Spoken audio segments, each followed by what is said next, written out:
Hi everyone, nice to see you. Hang on, I think my angle's a little bit funny here, so I'll just straighten it up a small bit so you can see me. Lovely to actually see you all in the new year. Going to make sure I have all of the chat showing here rather than just the top chat because that doesn't do me much good. I want to see what everyone is saying. Live chat, please. As we're going through, if you have any questions about some of the things I'm talking about, just shout it up there and say, I want to see that again, or I want to see more details. Or if you want to link on something we're talking about, um, both Hannah and Laura are on here so that they'll be able to actually pop in links as we're going through. But yeah, let me know if you're here and if you can actually hear me properly. I want to make sure that there we go. I see the first few people popping in. Hey, Jenny. Hannah's in there as well. And Diane and Laura. Hi, everyone. I'm assuming you can all hear me then. I hope you had a good holiday. It's been a while since I've seen everybody.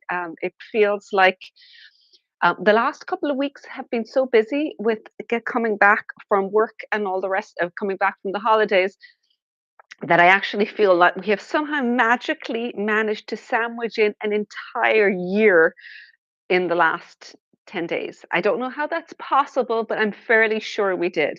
And I mean that in the best possible way. There's an awful lot of really fun things happening over the coming months. Um, I will share everything with you as soon as I can. Obviously, some things need to be kept secret for a little bit longer, but I promise you, you're going to love all of the things that we have coming up in 2024. Um, hey, Liz, Happy New Year. Kath from Staten Island. Trish from Northern California, early day. Elsa Louise, you like my sweater. What size? Elsa Louise, this is the sweater that Mags was knitting and I robbed it from her. I'm going to step back and I can show it to you. This is normally a little bigger than I would wear, but it's actually a good, it's kind of helpful for you to see how bigger sizes work and the fact that you can actually veer a little bit in each direction. So this one was the 42-inch bust size. Let me step back here. So this is it on me, 42-inch bust size. So there would be, I'm about a 35-inch, I think. So that gives, you can see it's got plenty of ease, but it's very warm, particularly if you've got a cold weather day and you've got lots and lots of layers underneath. Bigger sweaters are really, really useful. So I wouldn't totally discount larger size sweaters because it allows you to layer up in cold weather. So it kind of depends how you're going to wear it, really, the size you end up knitting. Becky, good morning from Madison. I look and sound fabulous. Thank you very much. And we have Monica. Um, she grew up in Staten Island as well, and Ruth from Florida. We've got a very big cross section of the US coming here, and we have Liz in Ireland and Laura and Hannah in Ireland as well. So behind me, you'll see something that I'm going to talk about. It is not one of my designs, but it is one of my yarns. And I'm going to tell you a little bit about the story because although it's Laura's story, but she's given me permission to tell it. Right, Laura? I can talk about it. So it's particularly good because we're a little bit focused on Deas at the moment because the sweater is the Umore sweater that we did the knit together in December with. And this is the one that Mags knit. So she knit it for her size and she knit it one size bigger. It is, you can see that we got the lovely blue color that she knit and she used loam across the neck. So I can actually even show you the two. We've got a couple of little swatches of each of these here. So here is the main body of the sweater and here's the loam together. So actually little squares make it so much easier to see what the colors look like knitted up. And these were the original two. Here was the loam that I had used for the background color and my first one, and turf, the brown color, which was the pattern color up here. So it goes to show you that you can flip the lights and the darks depending on which you want to be the dominant color and which you want to have the majority of. Just remember when you're picking your colors that whichever one is the main color, most of the sweater is going to be in that, and then this is going to be your feature, but it can be either way around.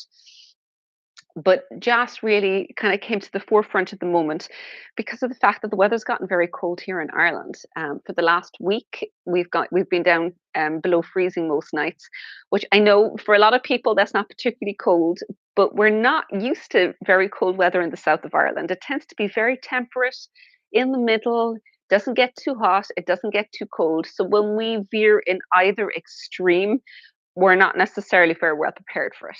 So it's got me kind of thinking about how we prepare for cold weather, what we like to pull out, what I like to wear. And so it's Jas has been kind of number one because for me, if I can find this was when I was swatching the Jas before the Celtic Knits Club 23 came out. I made these mitts in Jas. These are in the roan color. And they're very similar to the general style of the mitts that we used for the very first of the club, which were, here we go, these ones here, the Enishbeg. So they've got, this one has got a stitch pattern on the front of it, a very, kind of a very tight woven one, but the back, as you can see, is actually in ribbing. And these ones were basically the prototype that I wear all winter long because of the fact that when you're typing, you need your fingers, but your hands get very, very cold. But this one just had ribbing on the back and ribbing on the front. With this, I just did extra increases so I could do the cable. But the back part was the same, the thumb was the same. You can see everything down to the ribbing and the fold over mitt.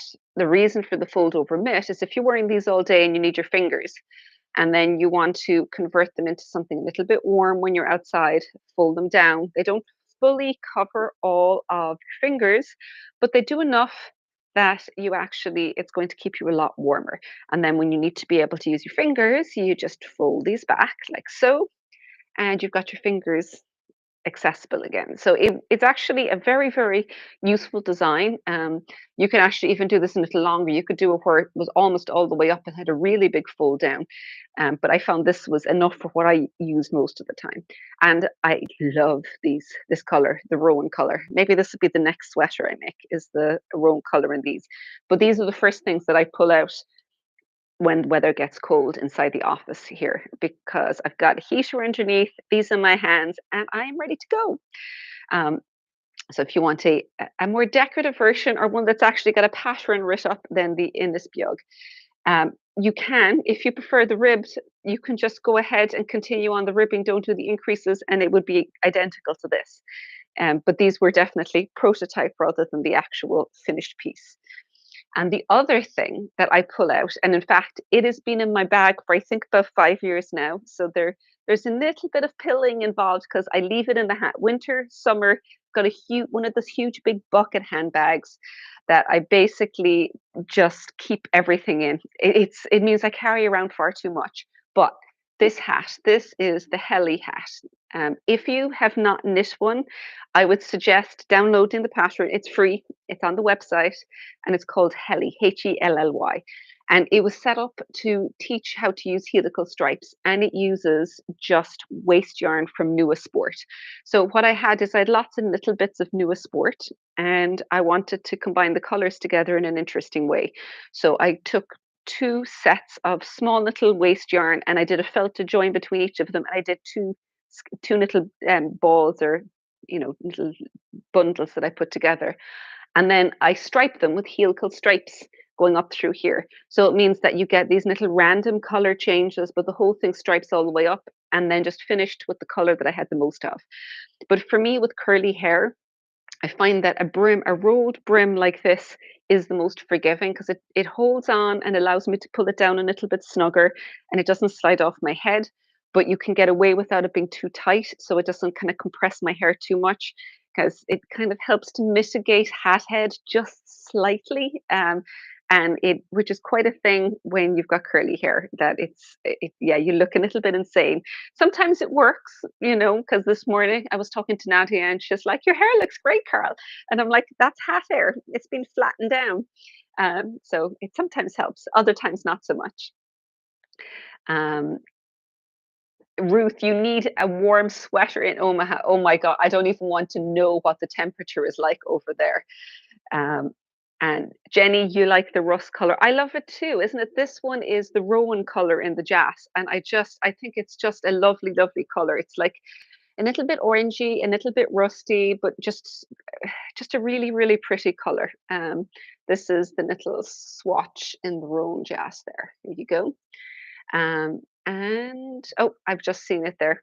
Laura has already answered, but I've answered to you a second time. Um, so the reason we've got all of these different colors and the reason that's up here is that is the Felix Cardigan from Amy Christophers. And you may have come across it already. There's a ton of them that have been made on Ravelry. This is this cardigan version. I believe there's also a sweater version. But somebody came in the summer with the cardigan on, and Laura was in the shop, and she really liked it. And so it kind of stayed in her radar.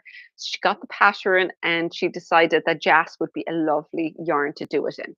So it's knit in 6mm needles, which means that it's knit up really loosely because this is an Aran weight. And I think she knit it in, like, the bulk of it got knit over a weekend. It went really, really quickly because I might go pull it off and bring it over here so I can show you the details of it. We don't have the pattern, so you need to get the pattern separately on Ravelry or on Amy's website. But it's just called the Felix Cardigan. We've got, if you get it from our website, or not the pattern, if you get the yarn kit from our website and you're on our newsletter, we're sending a link out, and it will give you a link to be able to go and buy the pattern separately. And also there's a couple of techniques that are used in the pattern that I've got some tutorials for that I've just linked to. So if you haven't done them before, it'll give you just a direct link to a tutorial to be able to work them. So the cardigan, it's worked from the top down, and it's the raglan increases, super cute. Look, instead of having just one line here with increases on each side, you can see it does yarn overs going out, and then it repeats it down here. So it creates this really interesting pattern, which, while it is both decorative, it's also actually increasing as you're going down.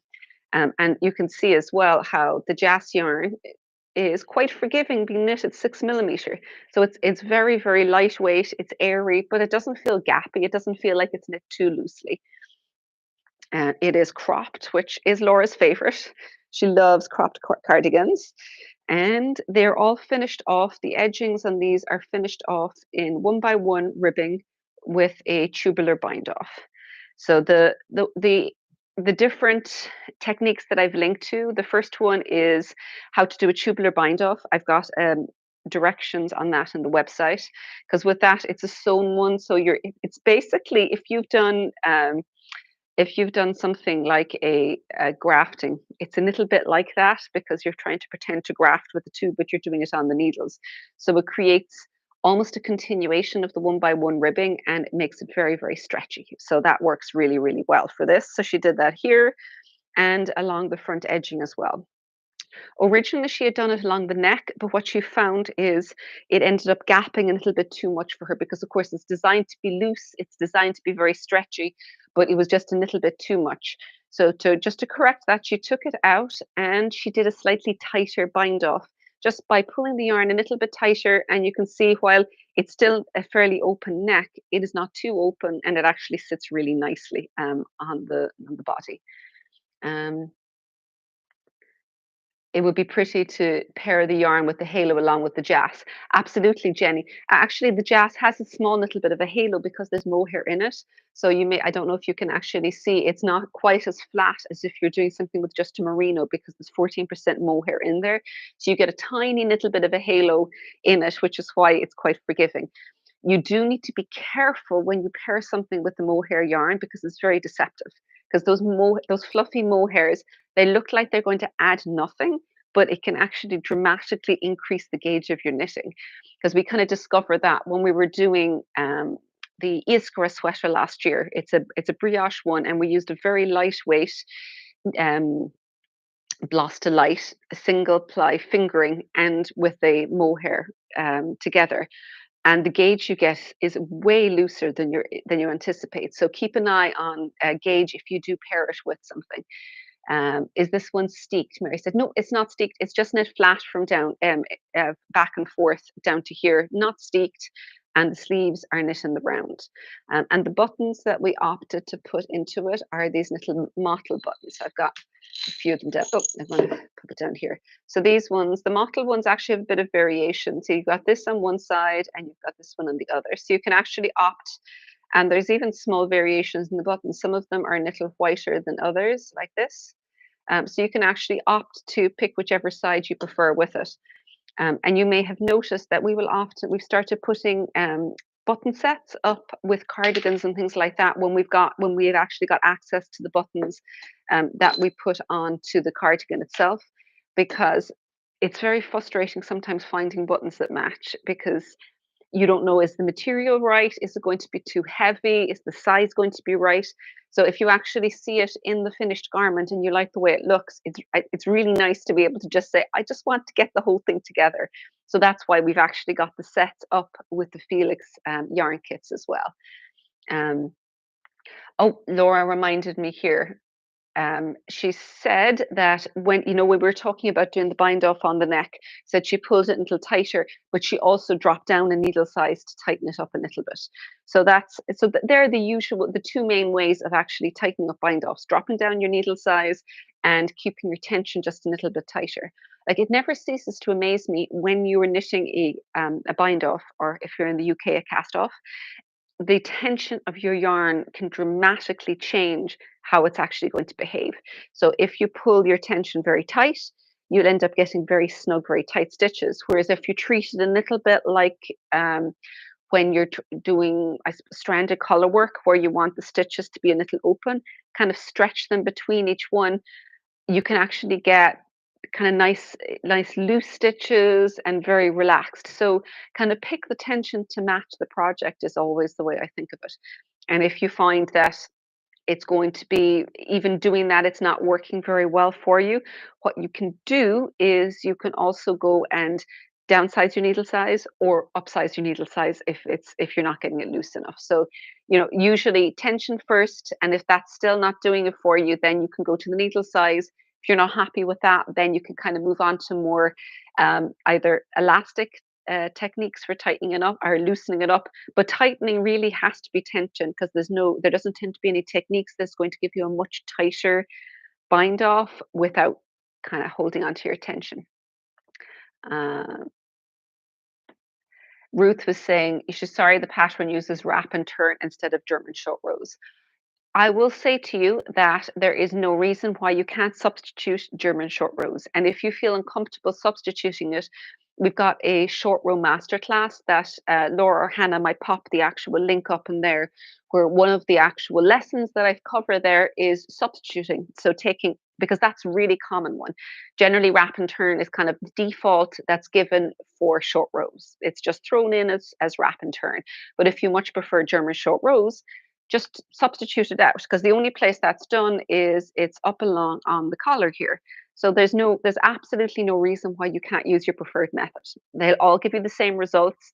You just have to tweak it slightly as to how. So for instance, I don't know the pattern here, but if you had done the pattern and it said knit to 2 stitches before the previous wrap stitch, then you're going to bring that one, because you won't have a wrap stitch. What you will have instead is a double stitch, which will be on the right side. So you just pull that back one. So you'll knit two stitches, 3 stitches before the previous double, or 1 stitch before the double stitch. So it's just slightly different because it's going to have a different location.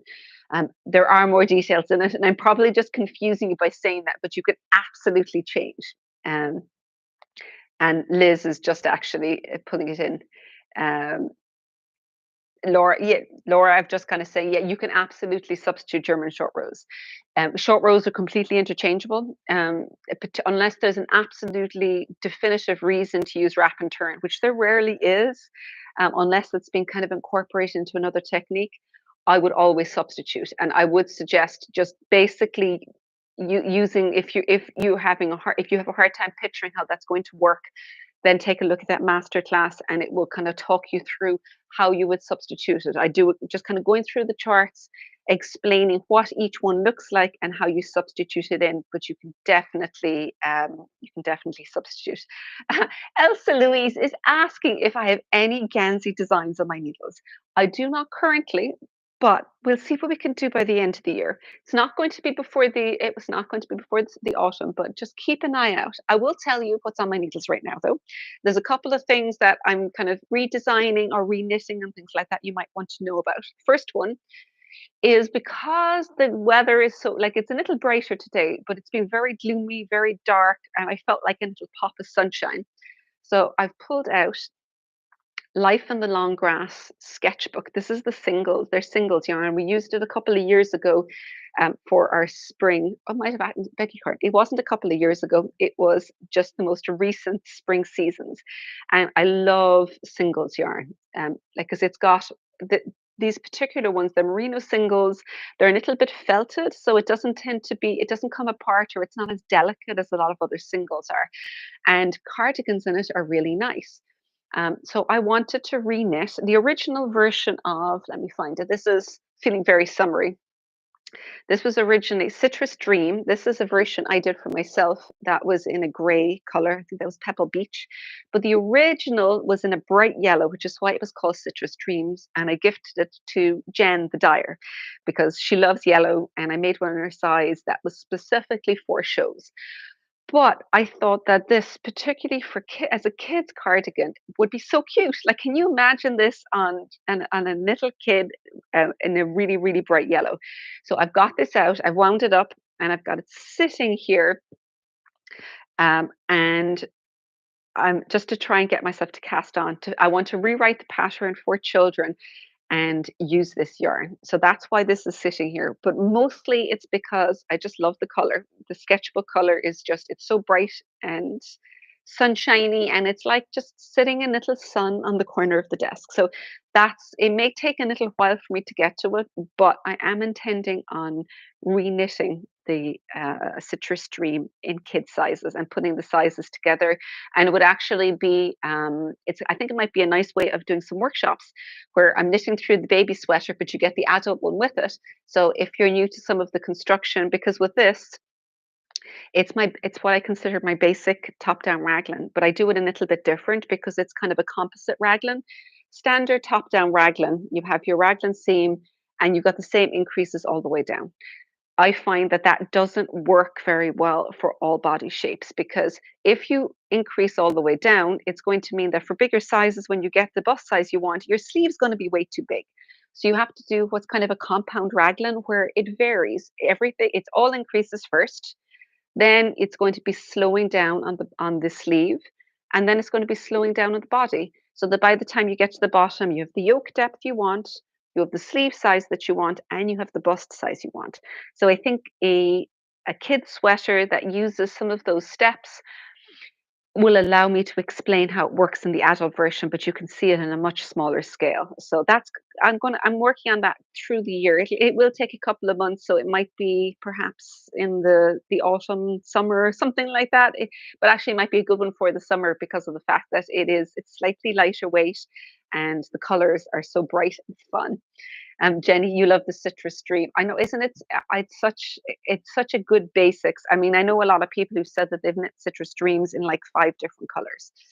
Um, for Ruth, you have the master class on short rows. Oh, fantastic! Just open it up, look at that section, and substituting different types. And the charts should make it much clearer as to how you're going to go about doing it. But yes, you definitely can substitute. Um, Trish, you knit West Knits Mystery Knit Along shawl with Life in the Long Grass singles, and it's awesome. It's a lovely yarn, isn't it? The colors are great. The feel of it is really nice because it's a singles, but it's felted. I feel that it blooms a little bit better, more than some singles are quite tight, but when it's washed, it kind of fills out, and it's very forgiving to be knit a little more loosely. So it's a particularly good one for cardigans, I think. So that's the first thing that is in my I have to knit pile. And the other one is another reknit. And it is, let me find it. This is a cardigan. It's actually, I guess I'm on a bit of a basics raglan kick, because this one here is the brack. So this one was knit in Franca, top down. It just uses simple yarn overs, and this was set up as my first cardigan, my first sweater cardigan. I've got Malbrigo sent me on some yarn. They're chunky yarn. Novella, I think is the name of it. I think this is their wheatgrass color, but it's a really pretty color. And so I was just going to go and knit up a second sample of this to see it in a different yarn. And it felt like a nice quick knit to have where I wanted to knit something, but I didn't really want to have to think too much. So that's what kind of re-knitting through older patterns is particularly good for that, I think. Um, I'm looking through. Liz, you were saying you knit the slip scrapaganza and life in the long grass singles as well. Yeah, I think it's singles are a really nice. They're a very nice one for shawls or where you want to knit something at loose gauge. So at the end of last year, we were talking a little bit about learning for the new year and 2024 being the year of learning.